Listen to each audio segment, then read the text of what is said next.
Bonjour, bonjour. Alors aujourd'hui, on va faire une petite météo d'usine. Alors, je crois que c'est la dernière de l'année.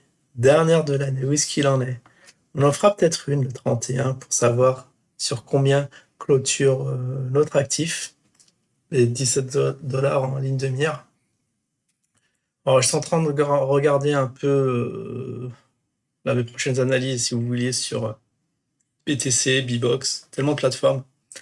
Apparemment, il y a toujours le statu quo entre les deux. Vous n'êtes pas encore départagé, 37%, 37%. Du coup, on attendra. Et ce soir, j'ai eu le plaisir de voir une de mes cryptos favorites qui a pumpé, qui a cassé ses points hauts dans un marché dynamique puisque le BTC est à 51K. Et vous voyez, ça y est, j'ai vendu. J'ai fait mes petits 10 balles. Alors j'achèterais bien d'usine avec, mais le problème c'est qu'elle n'est pas encore, ou je sais pas si c'est toujours d'actualité, sur Binance. Enfin, oui, sur Binance. Parce qu'ils avaient annoncé ça et on attend, parce que ce serait très très pratique. Alors je sais pas, il n'y a aucun communiqué. Excusez-moi, c'est les fêtes. Aucun communiqué sur où ce que ça en est, parce que à un moment ils étaient chauds pour être sur Binance et maintenant on sait pas, on sait même pas s'il y a d'autres plateformes à venir ou pas. On voudrait les petits investisseurs veulent savoir. Alors si vous avez des nouvelles, vous me dites ou écrivez à l'équipe pour savoir où ça en est, parce que je serais très curieux de savoir. Parce que ça changerait du tout au tout. Hein. C'était une vraie, on aurait dit une fausse bonne idée, mais c'est une vraie bonne idée cette histoire de Binance. Ils vont dessus, ça va créer de l'engouement, des nouveaux investisseurs, tout ça, tout ça. Bon, ils l'ont dit d'ailleurs. Du coup, ils connaissent le plan. Qu'est-ce qu'ils attendent? Et pendant ce temps-là, je viens de voir la cotation 20 dollars. Ah, ça se stabilise. Alors là, ils vont pas bouger une oreille jusqu'à la fin de l'année. Ils vont essayer de tenir, aller encore 4 jours comme ça. Ah, si on finit à 20 dollars, c'est de bon augure. Je vais mettre le truc en grand, le graphe en grand. Oui, TradingView. C'est vrai que sur Prolobit, à terme, je viendrai plus dessus. Je sais pas où je fais mes analyses. Probablement pas sur V2X, si c'est toujours buggé. Dites-moi aussi si vous voulez une analyse ou s'il y en a qui vont analyser dessus. Ça m'intéresse. On va changer tout de suite les couleurs. Alors, je vais mettre. Non, mince. Le escape était trop puissant. Je sais pas comment fermer ça du coup. Ah, ok. Juste regarder toujours en weekly. En weekly, qu'est-ce que ça donne? Voilà, toujours le toboggan. C'est un vrai régal pour les enfants, vous voyez ça. Vous vous mettez en haut et pac, pac, pac, pac, pac. Bon, les pics, ça c'est pour Jim, je pense. Ça doit picoter. Puis voilà, bon là, toujours les mêmes trucs, hein, des mèches extraordinaires. Et au final, ici, ça se tasse et on ne sait pas où sera la résolution. Donc pour les plus optimistes, hop, tassance, j'ai dû déjà le montrer. Et pour les pessimistes, hein, il y en a qui disaient que ça dépassera pas l'année. Finalement, c'est bon. Ça dépassera l'année avec une petite cotation microscopique, mais qui est toujours là. En tout cas, bon, ça y est, on voit le plan général. Pour l'instant, on touche pas. Quand vous voyez un graphe qui descend comme ça, vous attendez que ça descende et que ça casse des résistances. Mais pour l'instant, il n'y a rien qui est cassé. On va juste observer le truc. Bon, en tout cas, on a l'air de stabiliser à 20, ce qui est bien. Ce qui est bien. Vraiment, vraiment, il y a beaucoup d'efforts qui sont déployés apparemment pour tenir ce zinzin en vie. On est à combien en termes de volume? On est à 100K. Le retour des 100K, on les a eu le 25, le jour de Noël, c'est activité frénétique. Mais comment ça se fait? Les gens, ils étaient devant leur écran, ils en avaient marre de la télé, ils disaient, ah, tiens, je vais trader de l'usine. Je sais pas ce qui s'est passé. Mais sinon, le 24, 43. Ouais, c'est assez erratique, hein. Là, ça monte petit à petit. Mais malheureusement, ça n'a pas tenu le 26, on est à 60. Avec des mèches extraordinaires. On atteint 20. Ah, 22. Parce que ça avait l'air haut, ça. Non, il y a eu juste 2 centimes de gagné. Pas énorme, hein. Pas énorme, mais sinon point bas dans les 19, 20. Ouais, non, c'est actif extrêmement dur à trader, finalement. Bon, s'il y en a, bon, j'imagine il y en a qui ont fait du trade, même du scalping. Bon, le scalping très long, mais c'est possible. Bah, vous vous levez à 7 heures du mat et vous revenez à 7 heures du soir voir si l'actif a fait quelque chose et voilà. Vous prenez vos pertes ou vos gains. Ça, c'est le scalping façon zine. Alors du coup, on va se mettre en quoi? C'est son daily. D'accord, daily depuis... Alors aujourd'hui, on est combien? On est le 27, j'avais dit, depuis le 20. Qu'est-ce que ça a fait? Bon, je vais analyser là-dessus. Du coup, on va mettre les bonnes couleurs. Hop, le petit... Alors le rouge devient vert. Bizarrement, mais c'est ça. Et le bleu devient rouge du coup. Hop.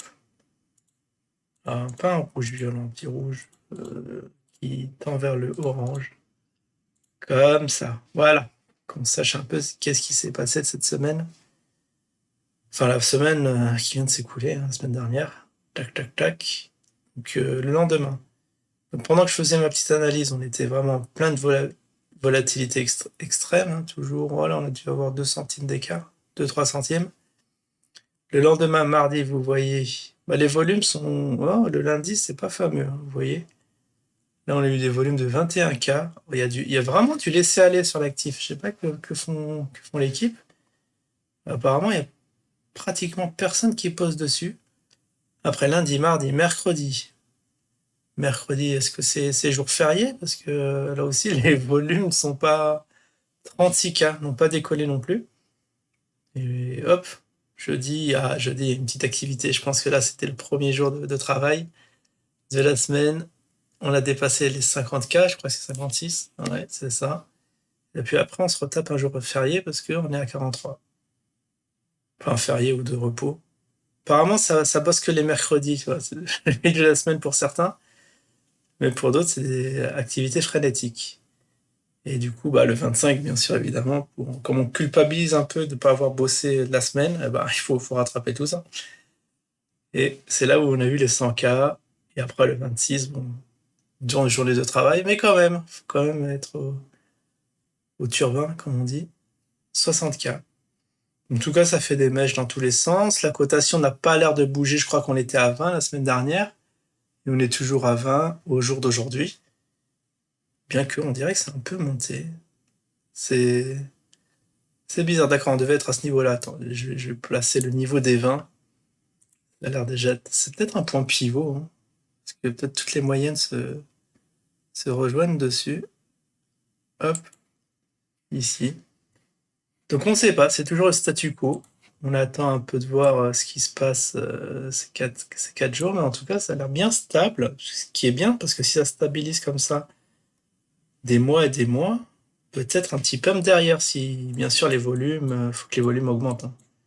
Ou alors se stabilisent. Mais il faut pas que ça descende comme ça, sinon les cours vont faire un peu n'importe quoi. En tout cas, c'est comme ça que je le vois. Hein. C'est pour ça, voilà. Si vous avez le choix entre le ZIN et d'autres cryptos comme le Matic, où vous voyez, ça fait du x2. Je peux être en x4, non, je peux être en x8 dessus. Alors que le ZIN, je suis déjà mon capital divisé par 10, et non, je rigole. Je l'ai pris, je sais plus. On était à combien quand je l'ai pris? À 50 centimes, quand j'ai refait frappe? Mais sinon, il y a eu beaucoup d'achats. Bah, les premiers achats sur IDAX, je sais plus à combien je l'ai frappé, mais au prix fort. Hein. Et toujours, ce qui me fait marrer, parce que j'ai vu une vidéo là qui date d'1 an où il parlait dans remboursement IDAX. Je vais peut-être faire une vidéo. J'ai trouvé un ziner, une zineuse pour être précise, qui disait que les gens de l'équipe ils sont cool parce que ils font des remboursements, même si la plateforme a coulé, ben, ils font des remboursements. Ils remboursent tout le monde. Ben, il y a au moins 2 qui n'ont pas été remboursés. C'est le petit spoiler, mais bon, il y en a qui le savent. Que voilà, non, les remboursements promis, c'était pas pour tout le monde. Peut-être quelques petits privilégiés, mais en tout cas, nous, on est dans les choux. Bon, en tout cas, on pourra toujours, franchement, si l'actif monte, passe à 1000 $, là, ça vaudra le coup de leur envoyer des petits mails en automatique tous les jours pour dire, allez, on nous rembourse. Mais tant qu'il a 20 centimes. Combien je peux récupérer? J'ai acheté combien de zines? Je crois que pour 10 balles, je dois avoir au moins 8, au moins une dizaine. Vous imaginez l'actif à 1000 balles? Une petite dizaine de zines.